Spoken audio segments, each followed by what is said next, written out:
In other news.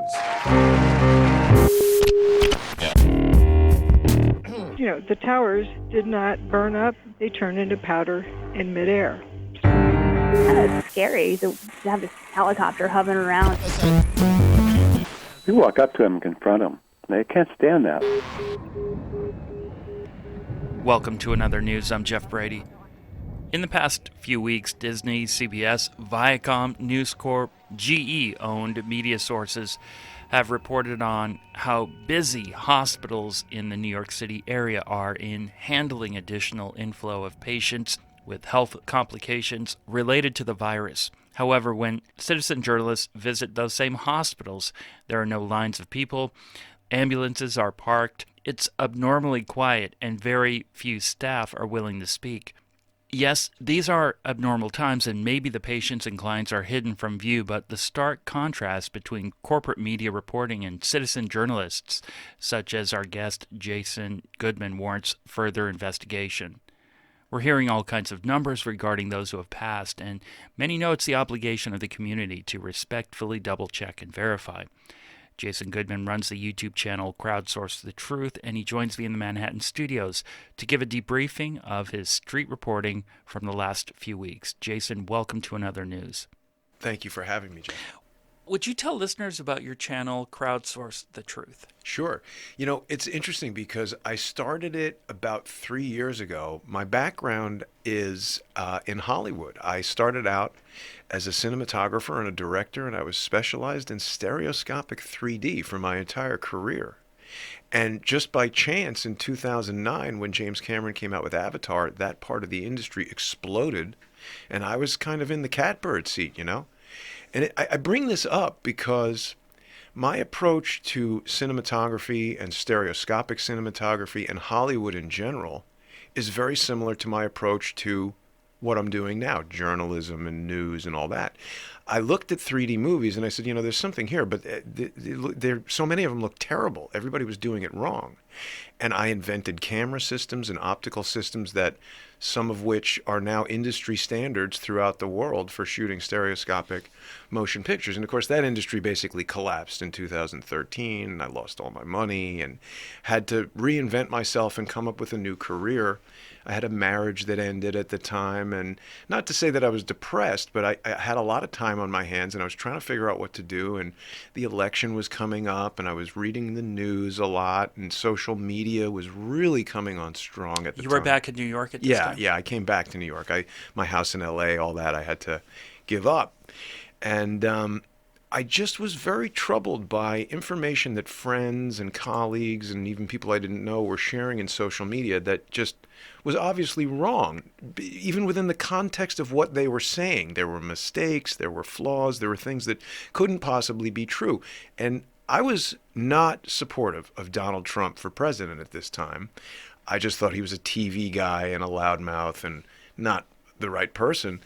And I started looking into some of these claims. A friend of mine posted a thing online, Donald Trump has a rape trial coming up, and he raped a 13-year-old. And I was like, that's shocking. If that's true, I want to know about that. And I started looking into it, and it wasn't a rape trial. It was a civil accusation brought by someone who was, under a Jane Doe, who had dropped the case, and there were all kinds of problems with the case.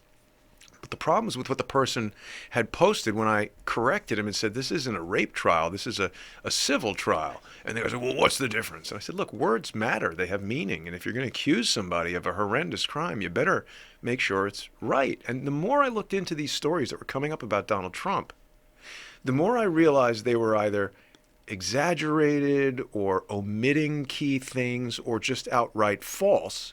And it brought me to Trump's defense. And I started to really like him. And now I am an ardent supporter of Donald Trump. I voted for Donald Trump. I think he's the best president we've had in my entire lifetime. And his recent move to defund the WHO is so strong that if he succeeds in that, defunds WHO and starts an investigation, if he stops being president tomorrow, that would be one of the best things that any president has ever done. WHO is a corrupt criminal organization, and we're going to talk more about this as we go on. But this was sort of how I got into the whole thing, and it started out as debunking stories in the news that seemed fake. Well, Donald Trump has been the target of a lot of attacks. It should be obvious to a lot of people in this country, or worldwide, I would say at this point. No one has seen anything like this before. From the Russiagate to the impeachment, and you have Project Veritas revealing on the inside how the journalists are saying there's nothing here. There's nothing here.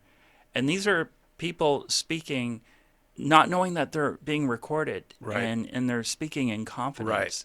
We are seeing or hearing, at the very least, something very honest from insiders, whether it's from somebody on the inside of Google or Facebook or the New York Times, flat out revealing that there's an agenda.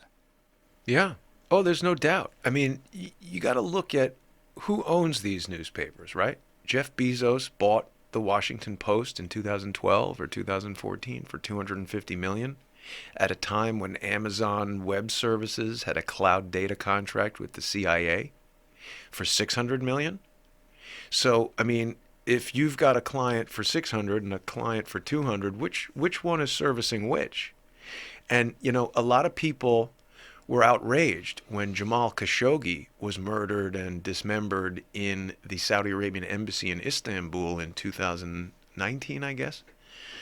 And obviously I don't condone the murdering and chopping up of people, but Jamal Khashoggi was not a journalist. Jamal Khashoggi was a mujahideen jihadi. He's pictured in the 1980s with the mujahideen holding an RPG, and he worked for a news agency that is owned by Al-Walid bin Talal, who is a member of the Saudi Arabian royal family and who has made no secret of the fact that he objects to Mohammed bin Salman, I think he's 34 now, something like that, the young crown prince who will ascend to king of Saudi Arabia. Al-Walid wanted that. And it's interesting to note that Al-Walid bin Talal is business partners with Bill Gates.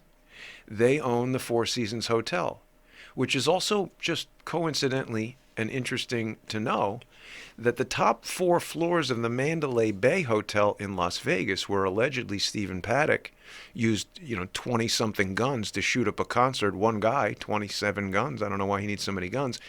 But the top 4 floors of that Mandalay Bay Hotel are a boutique hotel within a hotel, the Four Seasons. A lot of people don't realize that, and I just want to make a quick aside reference that Jason, on your channel, Crowdsource the Truth, you are one of few people who have investigated deeply into the Las Vegas massacre. That's not something I really dug into. I was so perplexed in the beginning. We are kind of straying a little bit. I wanted to focus in on some of your street reporting because I feel like that's something that listeners are interested in terms of getting the truth, what's being reported, the corporate-owned media versus what are people seeing on the street. And there are more demonstrations in this country, such as those in Ohio and Michigan protesting and defying stay-at-home orders. Demonstrators, mostly small business owners, lined up around the Michigan Capitol last week to protest the governor's executive order. 2 weeks ago, Chicago Mayor Lori Lightfoot said the city's hospitals will be overrun, and they currently don't have enough ventilators and masks. Yet, you can see videos of nurses and medical staff from various locations choreographing dances. Right. And not only is it inappropriate to be jubilant like this during what we're told is a worldwide pandemic, but if hospitals are overrun, how do they find time and energy to create these highly produced videos? And New York City is considered the epicenter of the pandemic, and the New York Times reported the city death toll recently soaring past 10,000. And there are quotes from hospital staff such as, "They're overwhelmed. We've never seen anything like this before, and we're still trying to figure out best practices." Jason Goodman, you were at the Javits Center waiting for the military to begin conversion of the center into a hospital. About how many hospitals have you visited, and would you tell us what kind of information you gathered? Yeah. Well, this is a very good question and multifaceted. So let's first start. You talked about the New York Times and the hospital staff and all that. I want to take a step back for a second because Another one of the sort of topics that I try to cover throughout all my reporting is this technique called social engineering. And it's a word that's unfamiliar to a lot of people. I didn't know anything about it before I got onto YouTube and created Crowdsource the Truth. And I mean, in essence, it's just lying, but it's more than that. Social engineering is, in my view, it describes a complex plan that is designed to cause the target to believe something that is false, and the purpose of it is to cause the target to do something that is against their best interest, like perhaps stay inside your home for a month, close your business, and sit by idly while the economy collapses. That is against our best interests, generally speaking. Now, I'm not advising anyone to defy any orders. In fact, I would advise people to follow the law, follow orders, and do what the law tells them to do.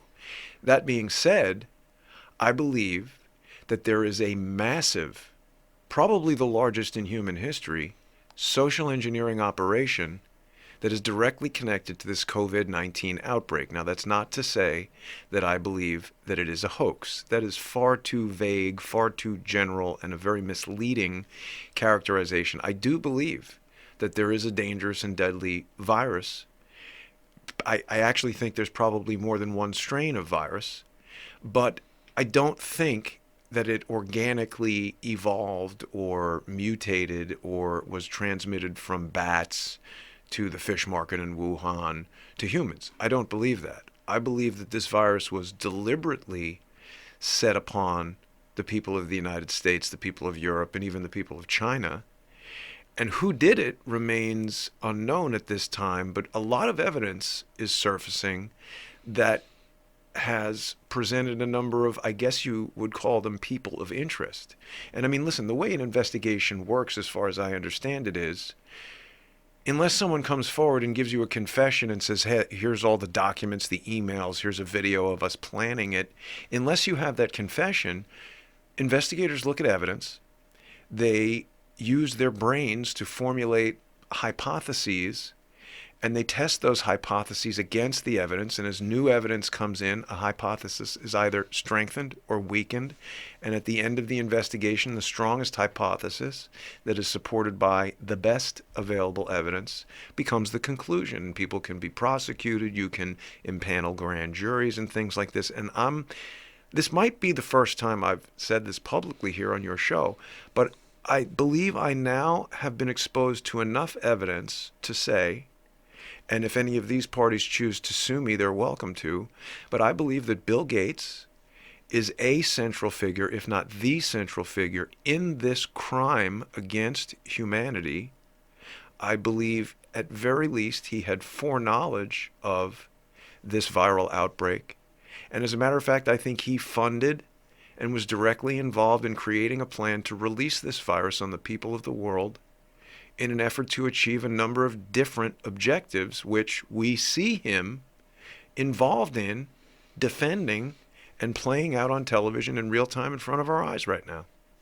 It's quite a spectacle when you learn about something like Event 201. Exactly. And which was October, I believe, yes, 2019. That was predicting a pandemic related to COVID-19. Did you know what one of the conclusions of Event 201 was? One of the primary conclusions was that they needed a more realistic and more sophisticated simulation to be able to adequately prepare governments and healthcare workers for a pandemic outbreak. And did you know that the New York Times article, I believe the one that you were referencing at the top of our conversation, about Elmhurst Hospital Center that featured Dr. Colleen Smith, in which she made a big deal about what she described as a dangerous lack of ventilators, which the New York Times video contradicted the moment she said it with an on-screen text element that said, the official word from the hospital denies this, says there was never a time that they were even close to running out of ventilators.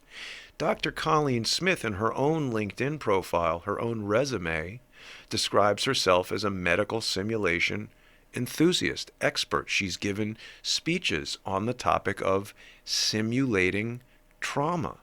I think people who have lost family businesses, people who are losing their jobs, their health insurance, their sense of stability and feeling of safety are being subjected to trauma.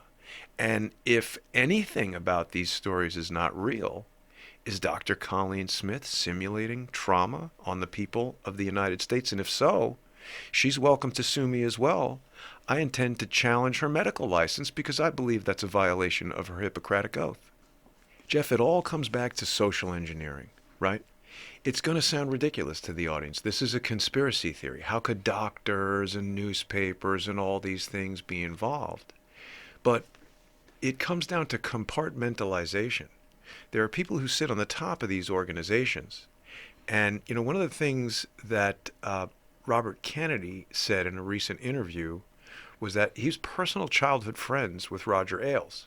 They knew each other when they were teenagers. They were like on camping trips in Africa, he said.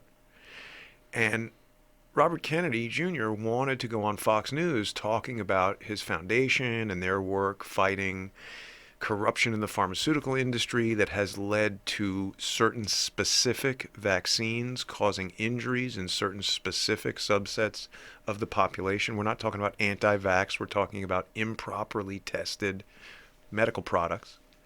Roger Ailes flat out told him, I can't have you on because, 70% of our advertising revenue comes from the pharmaceutical industry. That's pretty chilling. So you're not getting news that's relevant to your health and safety. You're getting news that's helpful to the financial interests of whoever is giving you the news. Pointed out Bill Gates is directly connected to this as well. And at some point you thought, I got to go out and verify some of these reports that I'm seeing on the television. Video from news feeds showing lines of people waiting to get into the hospital. Yeah, I saw that in the news. And again, just like with that story my friend posted on Facebook about Donald Trump, something about it seemed not 100% correct to me, and I just wanted to have a look. So, I didn't plan to create this whole series, Ghost Town NYC, and go to all the hospitals that I've been to and everything. I just figured, this would be something interesting to cover on my show. Let me go down to the hospital and see what it looks like. So the first hospital I went to was Presbyterian, down actually right near the jail. This was the hospital they brought Jeffrey Epstein to after he allegedly hung himself in jail. So in retrospect, that's actually kind of interesting, because if there is a nexus between the New York Post, who reported the story of Epstein's death, they were the initial ones to report it and produce the photographs, the only photographs of dead Ep on the gurney going in to Presbyterian Hospital and coming out. How did they get those? How did they know he was going there? It seems interesting. Maybe they're great reporters, or maybe, as I allege, they are an operation that's intended to cover up stories that they don't want people to know about, or to present stories in a certain way so that they can socially engineer the world. Because if the New York Post comes out with a story and you're an editor in Norway or Sweden, maybe you don't know that the New York Post is a piece of crap that's barely suitable for lining a bird cage. You think, oh, New York, that's a major city in the United States. Post. A mockingbird cage. Yes, absolutely. There's no doubt. And for listeners who may not know what Operation Mockingbird is, I'm sure there's very few who listen to your show who don't, but that is an admitted, previously classified operation by the CIA where they infiltrated the mainstream corporate-owned, I like how you called it that, news, and had their people there. Now think about this for a second. Even if, I'm not alleging, let me take a step back. I'm not alleging that everybody on every corporate news show is read into some major CIA plan and they're all conspiring. It's very simple. Someone gets a job at Fox News. Let's say everybody from an intern to Sean Hannity, right? And now in Sean Hannity's case, how much they pay him? $10 million, $20 million, $5 million, some huge sum.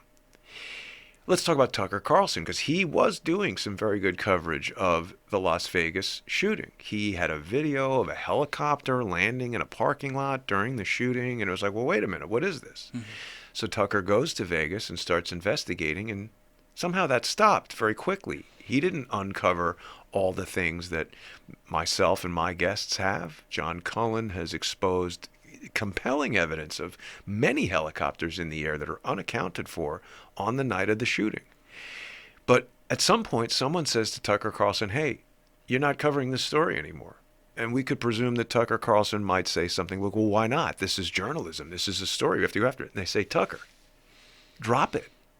And you don't have to say much more than that, because I'm sure Tucker Carlson likes cashing $5 million checks. He likes feeding his children. He probably wants to send them to college and have a house for them and all kinds of stuff.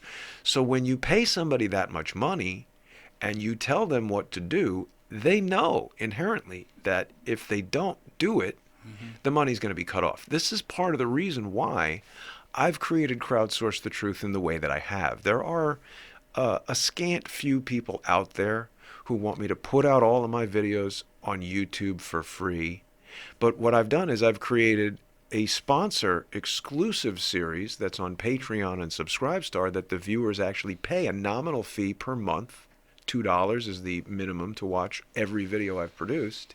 And by doing this, I eliminate corporate sponsorship primarily from YouTube. Most people traditionally have made money by putting videos on YouTube, getting a lot of people to watch them.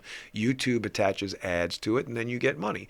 But this is the same mechanism that is used to control Tucker Carlson, Sean Hannity, Rachel Maddow. Name the journalists. They're all paid.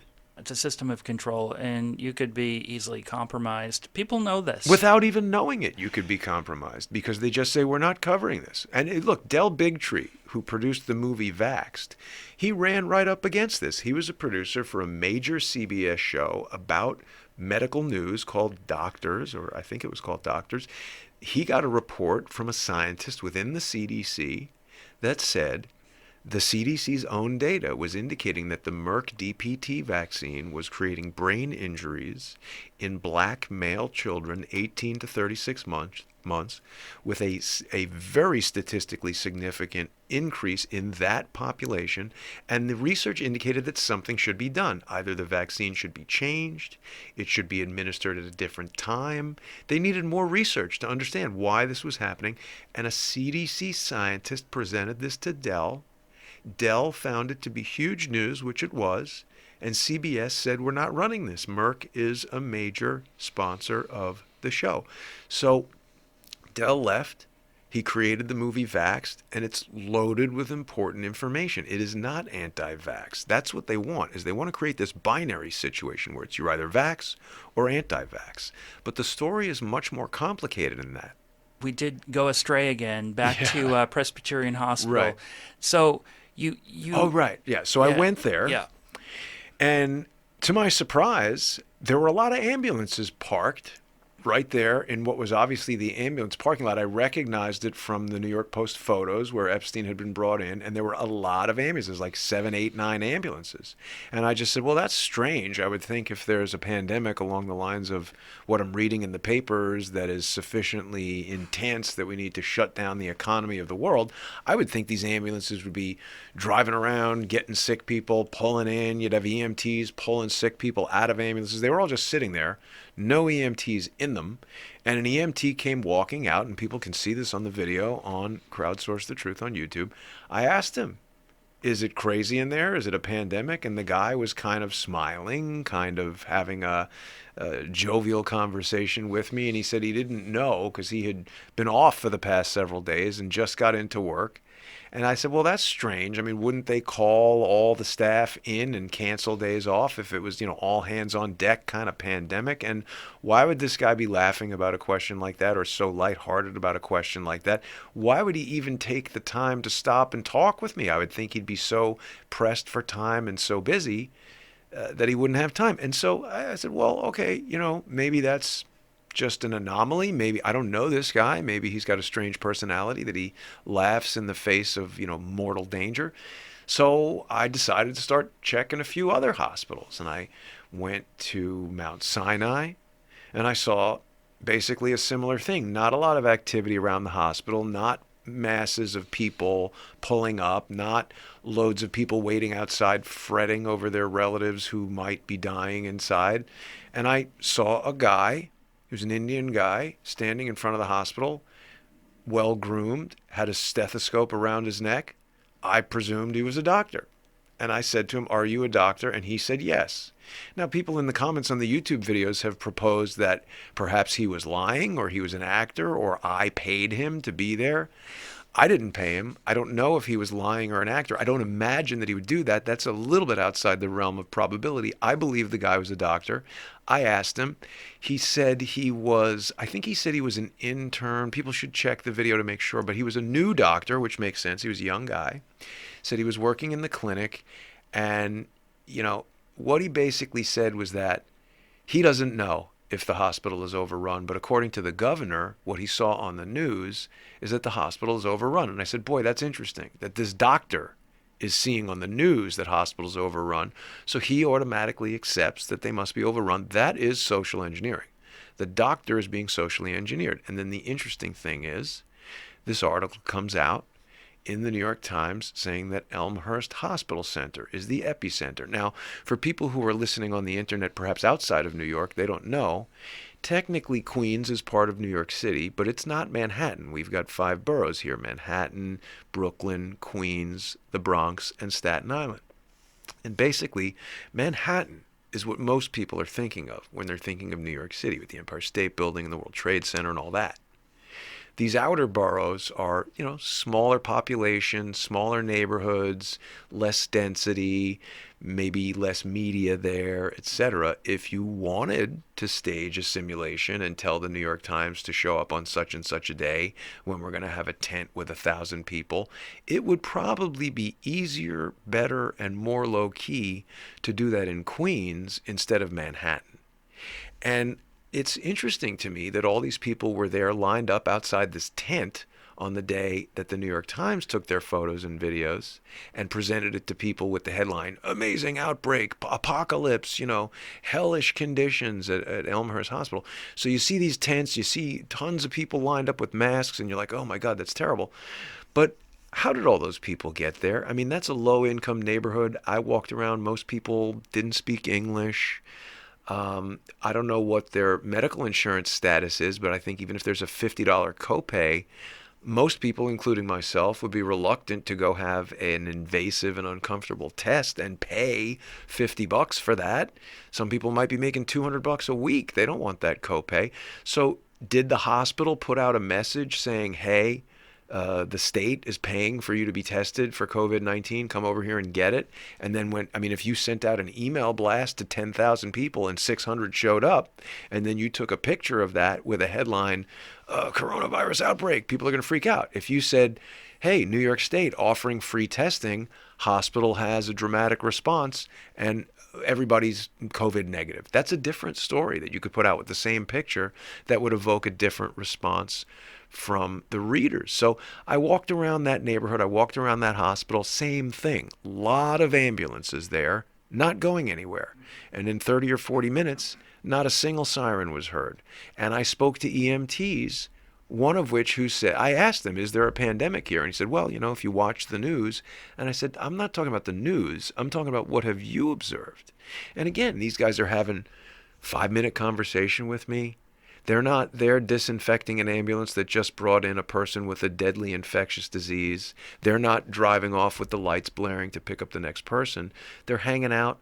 Other EMTs I spoke to at Northwell Health on 6th Avenue and 13th, not even actually a hospital. It's an annex that was put there because under Elliot Spitzer, when Andrew Cuomo was the state attorney general, St. Vincent's Hospital closed. So now if you live in the West Village or Chelsea, you have no hospital. It's now condos. So we got the same dopes yelling about not enough hospital capacity who sat by idly 10 years ago when hospitals were closing. And they say, well, we knew there was going to be a pandemic. So what are you doing? And now here's another thing that you were talking about, the Javits Center. So I went by there when they announced that they were going to build a triage hospital there. Mind you, this is right smack at the moment that the pandemic epicenter is happening in Elmhurst, Queens. And it's important for listeners to know that Elmhurst Hospital Center is a public hospital. It's part of the New York City Health and Hospitals system, okay?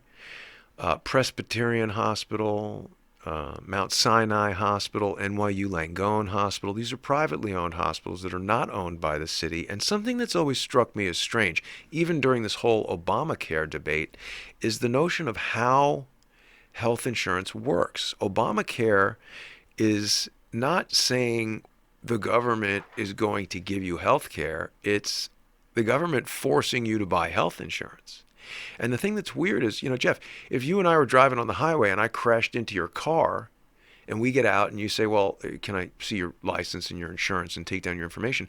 I'm not going to say, oh, Jeff, I'm sorry, my insurance only covers Fords and you're driving a BMW, so you're out of luck. You got to go get crashed into by somebody else.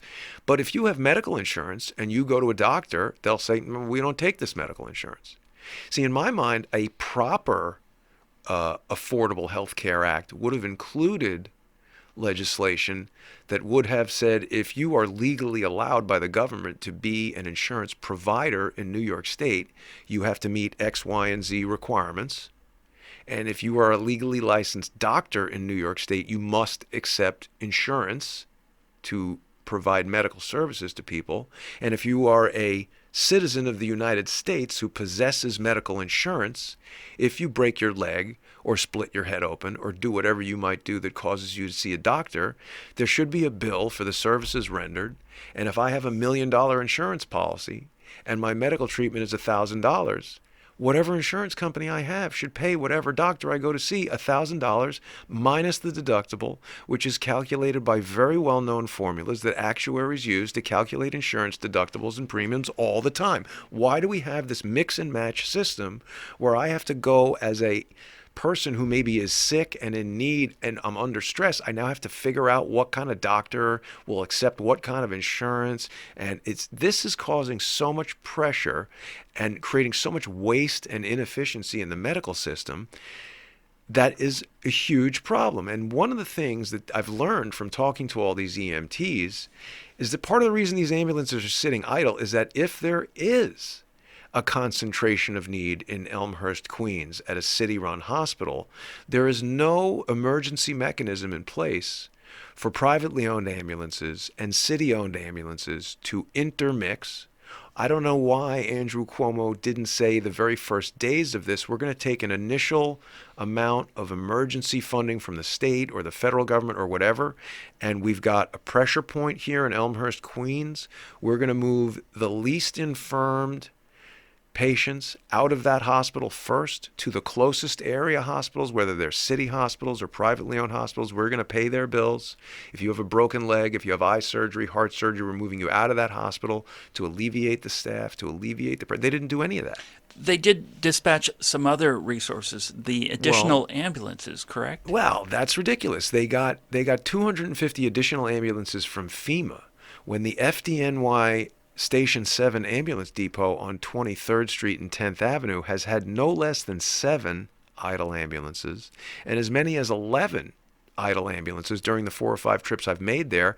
I've spoken to EMTs there who, again, they were having sandwiches. I'm not saying these guys shouldn't have lunch, but you're standing around with a sandwich, you're talking to me for 5 minutes. There's 11 ambulances there, not driving around, not coming back to get cleaned, not going away. It just didn't strike me as the type of activity that would surround a pandemic. And we've heard that they're bringing in 250 FEMA ambulances, but every hospital I've been to, there is no ambulance shortage. There is a surplus.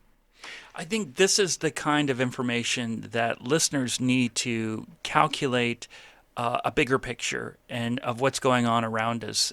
So you were at the Javits Center. Well, let me give you another piece about that because this is important. So I don't know what the dollar amount is to retool the Javits Center, which for people who aren't familiar with it, that's a convention center. That's the largest convention center in New York City. You're normally having your whatever type of, confab you'd have there. And so the governor decided that immediately it needed to be turned into a triage hospital. So how is that done? Well, there's a lot of union work that goes on at the Javits Center. I've observed the carpenters union coming out of the building. Obviously, there's an electricians union. There's probably a janitors union. There's a lot of unions, a security guards union, and all those guys are getting paid to tool up the Javits Center. But is that the most efficient way to get medical treatment to people quickly, or is that a good way to funnel money to voting blocks that are almost certainly going to be very positive on Mr. Cuomo and likely to vote for him in large numbers for whatever office he chooses to run for next? That's a really good point. Also, the military was there to build out that hospital at the Javits Center, and I noticed that you were going there. Yes, they were late in getting set up, but it did reveal where's the urgency here. It would take 13 minutes to drive from one EMT told me it would take 13 minutes to drive, and he said it right away, as if he had done it and knew. 13 minutes to drive from Elmhurst, Queens to Presbyterian Hospital in New York. So the question remains for Mr. Cuomo. If there is a pressure point at Elmhurst Hospital, why did I know about it the day after it was announced?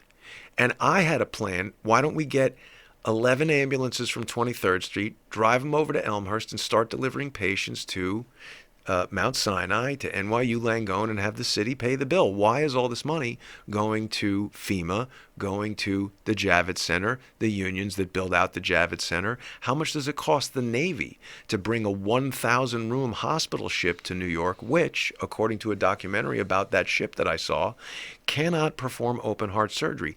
How do you bring a hospital to New York that is ostensibly intended to address the medical needs of New Yorkers who don't have coronavirus, and it's not capable of addressing the number one health problem in the United States, congestive heart failure?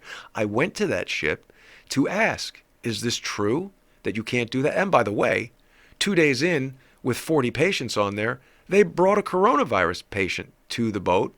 And did that contaminate the whole boat? Is the United States Navy incompetent? Are the Marines guarding that boat incompetent? Is FEMA incompetent? Do they not have a system in place to check and double check and verify that people are not coming to this ship with this allegedly incredibly contagious disease? The whole thing has been so mismanaged by the governor, by FEMA, by the mayor. It's shameful.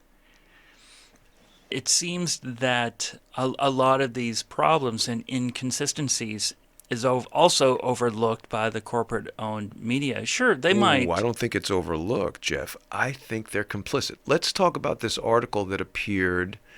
Maybe it was first in the New York Post. We should check that. But it went all over the place, and they were talking about Hart Island and the burial of these mass graves, right? So this was another one of these stories that I was like, this is so shocking that I need to know more. Mm-hmm. So the first thing I did was I looked up this Hart Island because I wanted to go there. And I had never heard of it before. I've lived in New York all my life. I was born in the Bronx. I grew up on Long Island. I've lived in New York City for almost 30 years. And I never heard of the place. And I was trying to get there, and it said you cannot get there. There's no subway. There's no ferry. You can't drive there. There's no bridge. The island is used for the mass burial of homeless people, unknown identities, and unclaimed bodies, and has been used for this since, I believe, 1976. The island and access to it are controlled by the Department of Corrections, and the graves are dug by Rikers Island prisoners. And even before anybody ever heard of coronavirus, they bury approximately 2,000 people there per year, which is like 4.5 or 5.5 people per day. So what we saw in those photos was about a week's worth of regular work on that island. Now, again, are there coronavirus victims in there? Maybe. I don't know. But it was at least extremely misleading social engineering campaign by the news. Because if you just say, well, that's fake news, they can debunk you and say it's not fake news. This is actual drone footage of actual people wearing hazmat suits to bury actual dead people, and that is what's happening. But when you get the details of what's really going on that were not provided, the story is much different. Now, I also went shortly after that to the largest cemetery in New York. I believe it's the largest cemetery. It's definitely huge. I think it's the largest in New York City. It's called Greenwoods. And the day I went there was a Saturday. It was the Saturday before Easter. And I also called the director of that property, who was kind enough to share information with me. And he said that they were closed that day because it was a union holiday and he would have to pay the grave diggers double time to work that day. Now, again, I would think if, as we're being told, dead bodies are flowing through the streets of New York, somebody would say, look, whatever it costs, we need to keep this place running to stay ahead of this massive onslaught of death. Let's get the grave diggers in there. But that didn't happen. They closed for the union holiday. Obviously, they were also closed for Easter. And the other thing that the director of Greenwood Cemetery told me was that they were, at that moment in time, experiencing about 2.5 times their normal volume. Now, a few days later, I was sent an article from a Norwegian newspaper, website, from a Norwegian viewer of Crowdsource the Truth, that, translated into English. It was talking about the Doriso Funeral Home in Brooklyn, which is just a few blocks away from the Greenwood Cemetery. Now, I have no reason to suspect that the Doriso Funeral Home and the Doriso family are doing anything other than honest business there, but I went there as well to check it out, because there were things about this article in Norway that were odd to me. They showed the daughter, Sabrina Doriso, who happens to be extremely attractive, and they put her age in the headline, which is irrelevant to the story. It said Sabrina, 24, buries the dead. Now, I've translated it from Norwegian, so it's difficult to make a direct, evaluation of what's being said. But 24 is 24 in Norway, just like it is here. And juxtaposing it next to burying the dead, it causes you to think, 24 dead. That's a lot of dead people. Gotcha. So I went to the Doriso Funeral Home, and I was checking it out, and there was not a lot of activity going on there. Again, if this place is so overwhelmed, I would think it was about 5:30. I had to wait a long time for the subway. It took 3 trains to get to Brooklyn, and I waited 20 to 30 minutes in between each one. I saw that video, and Sabrina did come out. Well, that was what was interesting, because the place looked totally closed from the outside. There were not a lot of windows, and the windows that were there were sort of, it's not a storefront that is boldly displaying the items for sale. It's a very low-key kind of business for obvious reasons. And so I was just checking it out. I went around the back to see, are there trucks maybe loading in the back? And then when I came back to the front, as you saw, they opened the door. So obviously someone was aware that I was there. They're either watching my live streams or perhaps have security cameras around their business. And Sabrina and another man answered the door. Sabrina suggested that I come back the following day. And I began to ask a few questions. Sabrina sort of quickly ducked inside. I asked her, she said that they had 74 funerals that they were preparing, which was 4 times their normal rate for that particular period of time. And I asked her why they hadn't listed all those obituaries. When I looked on their website, there were only about 10 obituaries there.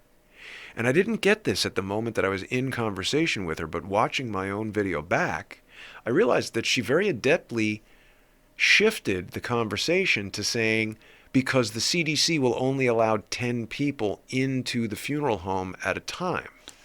But that wasn't answering my question. I was asking why the web page. She said it was for the privacy of the families. That's right. That's what I remember. But so then why do they ever list obituaries, and why do these families not want their people listed? The implication there's a stigma of having been sick from the virus? I don't know.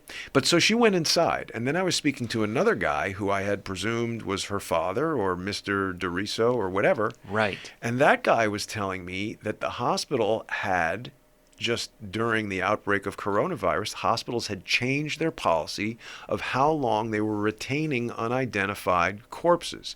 He said that normally it was a minimum of 60 days, which I took to mean if someone was found on the street looking like they had showered that morning, wearing normal clothing and a suit, but they just didn't have a wallet and they didn't know who the person was, I would imagine you would presume that maybe this guy got robbed. We don't know who it is. We need to take some time to find the family. Whereas if you recover someone from the subway who is wearing clothing that hasn't been changed for days and days and smells like this person doesn't have access to a toilet and hasn't showered for a month, there's probably a presumption that that's a homeless person who maybe doesn't have family that's going to respond, and maybe that person goes in 60 days, whereas the guy in the suit, they're going to make a little extra effort to try to find the family. What this mortician told me at the DeRiso funeral home was that the hospital had changed the policy to 14 days and that they were calling families and pressuring them to come and get their loved ones, which means that they're not unknown. They're telling them that their loved one will be buried on Hart Island, where the people will never be able to go to visit their graves if they don't come and pick them up, while simultaneously restricting the funeral home's access to collect these deceased people and creating yet another news opportunity to have these freezer trucks that are allegedly filling up with dead people. And I asked the guy, well, why do you think the hospital would do that? And obviously, if he's not working for the hospital, he can only speculate. But he made the point of saying that it was promoting fear. And at that point, a taller, quite handsome gentleman who looked like he might be the father of the very beautiful Sabrina DeRiso came and said, no camera, end of interview. I think that might have been Mr. DeRiso. And again, I'm not accusing the DeRiso family of anything untoward. They are a family running a business in an extremely difficult time, and there are a lot of reasons why they don't want to have a conversation with somebody who they don't know that's going out on camera. But I found these circumstances very interesting. The first guy was very forthcoming. He was. And I appreciated that he started to talk with you. And did Sabrina, you get a sense, Jeff, that that guy felt like something was going on that didn't make sense, and he wasn't sure what it was, but he wanted people to know about it? Absolutely. Because I did too. Mm-hmm. He thought something wasn't right in the hospital policy. Correct. And city-run hospitals. Specifically. Well, I think so. I mean, we're talking about Elmhurst Hospital. He mentioned two others. We'd have to check what those are. But whatever, even if they're private hospitals, it seems that the city is dictating policy. It seems to me that the focus, at least for the New York Times and other mainstream corporate-owned news, has been Elmhurst Hospital Center and this Dr. Colleen Smith, Maimonides Medical Center in Brooklyn, and a doctor by the name of Cameron Kyle Seidel.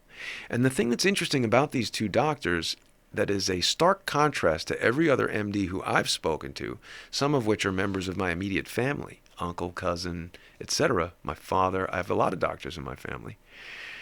None of them want to go on the record and go on camera because doctors are always very concerned when they make public statements that people will hear what they say, take action based on what they say, and in the event of a negative outcome, even if there's no leg to stand on, because it's happened, can bring lawsuits against these doctors. So doctors are very reluctant to make public statements that are not the official statement of a hospital or a medical association or whatever, because they don't want that liability. So when doctors like Colleen Smith are running cell phone video cameras in the ICU, and every other MD I speak to is shocked to hear that a doctor would do that, that they say it is definitely against hospital policy. It's a huge concern for doctors with regard to violating HIPAA laws. It's just not the thing that MDs do. So these doctors are doing things. They're starting YouTube channels. They're all over Twitter. And as you pointed out, how do they even have time to do this? The choreographed dance videos. Absolutely. This video in the New York Times with Dr. Colleen Smith moving through the ICU is very professionally produced. And as I said, my background is in Hollywood. And I know when you give someone, Dr. Colleen Smith in another video is so technologically unsophisticated that she can't even run a PowerPoint clicker, but yet she's making this beautifully shot video with her cell phone in the ICU. I don't buy it. I don't buy it. It looks to me like a video that's shot by an extremely experienced cinematographer using sophisticated tools to try to make it look like amateur cell phone video. Most interesting thing that happened at Maimonides Hospital when I went there, if you recall, I went around to what was, I guess, the staff entrance, the main entrance, whatever it was, and two people came out wearing blue hospital scrubs. One was an Asian woman, one was an Asian man. And they seemed to be working together not because of their ethnicity, but the timing that they left, the fact that they're wearing the same clothes, etc. I said to the woman, "Are you a nurse?" She's wearing hospital scrubs and a mask. I said, "Are you a nurse?" And she said, "Yes." And I said, "Is it a pandemic in there? Is it apocalyptic?" And she outright laughed. So, I mean, that seems strange to me. Her makeup looked fresh. Her hair looked fresh. If you were working a 12, 16, 18-hour shift, wouldn't you be worn out and looking tired, and your skin would be oily, and your makeup would be not so good, and your hair would be, not looking so fresh? And would you laugh if I asked you there was a pandemic going on inside there? The woman laughed and said, "Ask him." And I asked the Asian man, who turned to me and said, "I don't speak English," which is interesting. What's he doing in hospital scrubs working in a hospital if he doesn't speak English? Maybe if he was working in a hospital in Chinatown, or if he was a Hasidic Jew who didn't speak English, he'd be useful at that hospital. But how do you have a guy working in the hospital who doesn't speak English? I didn't buy it. A viewer pointed out, and this is the essence of crowdsource the truth. I can't vet everything. I can't, even if I was the New York Times, they can't vet everything. And this person, this viewer, said, "Hey, look at this picture from the New York Times from a different article. It looks exactly like that guy in a gurney." And that guy was Dr., I forget his first name, but it's Dr. Fan, F-A-N, who was a maxillofacial oral surgeon resident who the New York Times article said he had coronavirus and he thought he was better. He was asymptomatic, but then he started spitting up blood. And this guy was in his 30s, or maybe, didn't look older than 40 to me. And I mean, frankly, if you are that age and start spitting up blood, that is a pretty serious symptom that something is wrong. So how, 3 days later, is this guy exiting the hospital? Why does he look, I mean, if he's throwing up blood, 3 days later he's okay? How do we explain that? That people are dying from it and this guy's leaving the hospital? It just seems weird to me. One of the points I thought was important that a viewer of yours mentioned was how non-government people seem to also be deceptive and appear to align with mainstream narrative. That thought occurred to me as well, but it gets into the crisis actor realm. We're into that notion. Well, this guy might have been that, but crisis actor, it's another one of these things like conspiracy theorist. It sounds very like, anybody who considers themselves in the mainstream, their eyes roll back when you talk about crisis actors and things like that. But now they do, but back when people were investigating the Boston Marathon bombing and Sandy Hook, not really. Not really. People didn't know what that was. Well, they didn't know what it was, but I mean, it's one of these buzzwords. It is now. Yeah. I agree. That, I don't know if this guy was or wasn't a crisis actor. He seems to be a doctor. So the question then becomes, well, how could a doctor, someone who is inherently given this position of reverence and trust, how would they be involved in such a damaging deception? It's difficult for people to believe or understand. But, and I'm not equating any of these people to the person I'm about to mention, but people should recall that Joseph Mengele was a medical doctor. So these people are also human and they have ideologies. And what if a doctor is a communist? You had a guest on, journalist John Martin, to talk about the background of the Director General of the World Health Organization, Tedros Adhanom. Also a Marxist. Also a Marxist, a member of the Communist Revolutionary Party, the Tigray Liberation Front. Yeah. But he was also the Ethiopian health minister from 2002 to 2012 and the foreign minister from 2012 to 2017 before he became the Director General of the WHO, and then protecting the interests of the Tigray Liberation Front, making decisions on policy against the opposition. Yeah, it's important for people to know that the Tigray are an ethnic minority in Ethiopia, and what the despicable Dr. Tedros Adhanom did. And we should mention that he is a PhD, I believe, in public health. Microbiology, it said on Wikipedia. Okay. I don't know if that's correct. I saw somewhere that it was public health administration or community health, something like that. And again, you know what? Not a medical doctor, not a physician. Yes. Though, whether he's a microbiologist or a public health PhD, these could be suitable qualifications for someone to run the WHO, but it is notable that he's the first person to hold that position who was not a medical doctor. That's interesting. And whenever someone presents themselves as a doctor and doesn't make it clear, particularly when they're talking about viruses and medical concerns, to not make it very clear that they're a PhD and not a medical doctor, that's interesting. So what he did was there was a cholera outbreak happening. And as the health minister, he had the ability to make policy that would then be acted on, just like Governor Cuomo or President Trump say, oh, there's a medical emergency, and that causes the medical examiner's office to build this makeshift morgue. That building of the morgue doesn't happen unless the policy gets made. So certain things happen when they make these policies. What Dr. Tedros did is he said, oh, no, this region of Ethiopia, they're not having a cholera outbreak, they're having acute watery diarrhea syndrome. He changed the name. Yes. Right. He changed the name. And this denied those people UN funds, medicine, That's right. food. It caused children to Right. die. It caused many people to die. So this is documented. I'm not making this up. People can look this up. This happened.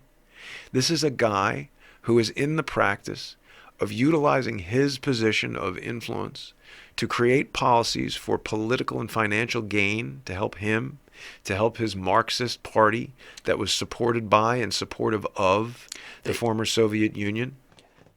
Well, Jason, this is certainly a time when more people in this country who might have been on the fence about what they were maybe warned about as conspiracy theory are starting to look deeper into these subjects and find fact-based evidence. And I want to thank you for, at the very least, letting some of the policy and decision makers know that they're being watched. If listeners want to reach you, how would they do so? The best way to get in touch is to find us online. And, again, you and I were talking about corporate-sponsored news, and I don't want this to feel like an advertisement for what is obviously my company and my business, but I am firmly convinced that the only way for an honest news operation to function is for the sponsors to be the consumers of the news, because I don't want to be like Roger Ailes and tell someone important like Robert Kennedy Jr. that even though what you're telling me is factual and something that people want to know, I can't tell you because the financial interests that influence the organization don't want that.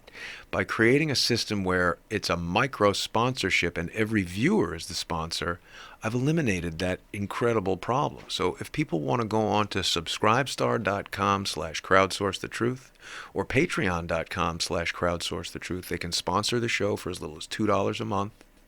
And it helps me continue these investigations and expose the corporate liars that are currently attempting to destroy our country. Thank you for being on In Other News. Thank you, Jeff. It's my pleasure to be here.